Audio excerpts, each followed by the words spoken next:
दिल दहला देने वाली एक सच्ची घटना। राजस्थान के कोटा शहर की खौफनाक घटना। ज़िंदगी एक पहिए की तरह है जो घूमता रहता है। जहाँ से चीज़ें शुरू होती है वहाँ पे वापस आके दम जाती है। बिल्कुल उसी राह पर, उसी मोड़ पर हमें फिर छोड़ देती है, क्योंकि ज़िंदगी का हर पल हमारे कर्म और नियति से जुड़ा हुआ है। यह कहानी राजस्थान के कोटा शहर से जुड़ी एक सच्ची घटना से प्रेरित किसी के असफल प्यार और प्रतिशोध की सपना सलोनी और उसके मासूम दोस्तों की दास्ता है, जो समय के दुष्ट चक्र में फंस गए और उस मोड़ पर आके दम गए जहां मौत उनका इंतज़ार कर रही थी। राणा साहब एक बहुत ही अमीर और आलीशान हवेली का मालिक था। उन्हें अपने से 10 साल छोटी उम्र की लड़की से प्यार हो गया था, लेकिन वो लड़की राणा साहब को अपने प्यार के मायाजाल में फंसा के उनकी जायदाद को छीन लेना चाहती थी।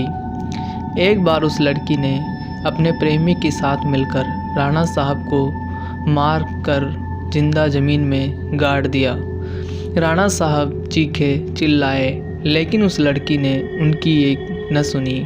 बाद में राणा साहब ने मरते मरते श्राप दिया कि मैं किसी को नहीं छोड़ूंगा, हर प्रेमी को मार दूंगा जिस तरह मेरे साथ धोखा हुआ है। हर प्रेमी को मिटा दूंगा, मैं सबको मिट्टी में मिला दूंगा। और राणा साहब की मौत हो गई। उन दिन के बाद वो जगह और वो हवेली श्रापित हो चुकी थी। वहाँ जो भी जाता वो कभी वापस लौट के नहीं आता। आज भी राणा साहब की प्रेत आत्मा वहाँ घूमती रहती है। कुछ दिनों के बाद उस हवेली पे एक प्रेमी कपल वहाँ पे घूमने के लिए आए। सपना और रजत, उन दोनों की सगाई हो चुकी थी, लेकिन शादी करनी बाकी थी। सपना अपने घर में किसी को कुछ बताए बिना रजत के साथ आई थी। सपना और रजत मजाक मस्ती में उस जगह पहुंच गए जहां पे राणा साहब को जिंदा दफन किया था। अचानक रजत उस जगह पे गिर जाता है और उसका पैर ज़मीन के नीचे घुसने लगता है। ये देखकर सपना डर जाती है और मदद के लिए चीखने चिल्लाने लगती है, लेकिन उनकी कोई आवाज़ नहीं सुन पाता। सपना जब उस हवेली में मदद के लिए जाती है तो वहीं से किसी के होने का आभास होता है। तुरंत ही सपना गिर जाती है और कोई उसका पैर पकड़कर उसी जगह पर खींच के ले आता है जहां राणा साहब और रजत दफन हुए थे। बाद में सपना भी उसी जगह पर दफन हो जाती है। कुछ दिन बाद जब सपना अपने घर नहीं पहुंची, तब उसकी बहन सलोनी अपने पति समीर के और कुछ मित्रों के साथ उसे ढूंढते ढूंढते उस हवेली पे पहुंच जाते हैं। समीर एक पैरानॉर्मल एक्टिविटी का एक्सपर्ट था। जब वो सब उस हवेली पहुंचे तब समीर को पता चल गया कि यहाँ पे किसी बुरी आत्मा का वास है। उसने सबको सूचित कर दिया। उसी रात को उन सभी के साथ कुछ अजीबोगरीब घटनाएं होने लगती हैं, जैसे नल से पानी टपकना, अपने बेडरूम में मिट्टी का आ जाना, रूम की खिड़की अपने आप हिलने लगना, किसी के रोने की और चिल्लाने की आवाज़ आना। ये सब देखकर वो सभी डर जाते हैं और उनमें से एक भागने की कोशिश करता है, लेकिन राणा साहब की प्रेत आत्मा उसे भी जिंदा दफन कर देती है। दूसरे दिन जब उन लोगों को पता चलता है कि उनका एक साथी गायब है, तब वो लोग और भी डर जाते हैं। लेकिन समीर बताता है कि हमें यहाँ से बाहर निकलना है तो हमें उस आत्मा को बुलाना होगा और उससे पूछना होगा कि वो आखिर चाहती क्या है।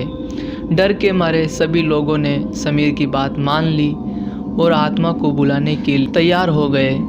समीर ने एक रूम में सभी तैयारियां कर ली और बताया कि जब तक हम आत्मा से पूरी जानकारी नहीं जान लेते, तब तक कोई इस रूम से बाहर नहीं जाएगा और कुछ भी हो जाए कोई किसी का हाथ नहीं छोड़ेगा।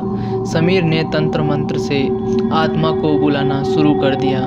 कुछ ही देर में तेज पवन और बिजली के साथ राणा साहब की आत्मा उस रूम में आ गई। समीर ने उस आत्मा से बात की, आखिर तुम चाहते क्या हो? तुम लोगों को क्यों मार रहे हो? कौन हो तुम? राणा साहब की आत्मा ने कहा, निकल जाओ यहाँ से, मैं किसी को नहीं छोड़ूंगा, सब मारे जाएंगे, जो भी यहाँ आ गया उन सबको मार दूंगा। इतना कहकर वो आत्मा चली गई। वो लोग बाद में सपना की आत्मा को बुलाया और पूछा आखिर उसके साथ हुआ क्या था। सपना की आत्मा ने उन सभी को सारी हकीकत बता दी और बोली, मुझे राणा ने ज़मीन के नीचे दफन कर दिया, प्लीज़ मुझे यहाँ से निकालो। सलोनी ने अपने बहन सपना से पूछा, राणा साहब की आत्मा को कैसे मारा जाए? सपना ने बताया कि जहाँ राणा साहब ने हमें सबको दफनाया है वहाँ पास में माताजी का त्रिशूल है, उस त्रिशूल से राणा साहब की आत्मा को मारा जा सकता है और इस महल को उनकी चंगुल से बचाया जा सकता है। इतना कहकर सपना की आत्मा वहाँ से चली गई। समीर, सलोनी और बाकी दोस्त तुरंत उस जगह पे गए जहाँ राणा साहब को दफनाया गया था। राणा साहब की आत्मा ने उन सभी को त्रिशूल के पास जाने के लिए रोका, लेकिन किसी तरह उस त्रिशूल के पास पहुंच गई और उसी त्रिशूल से राणा साहब पे वार किया। कुछ ही देर में राणा साहब और उसके साथी वो सभी आत्माओं को मुक्ति मिल गई जिसे राणा साहब ने दफनाया था। दोस्तों, आपको ये कहानी कैसी लगी प्लीज़ कमेंट करके ज़रूर बताएं और चैनल पर नए हो तो चैनल को सब्सक्राइब करें और ऐसी कहानियाँ सुनते रहें। जय हिंद, जय भारत।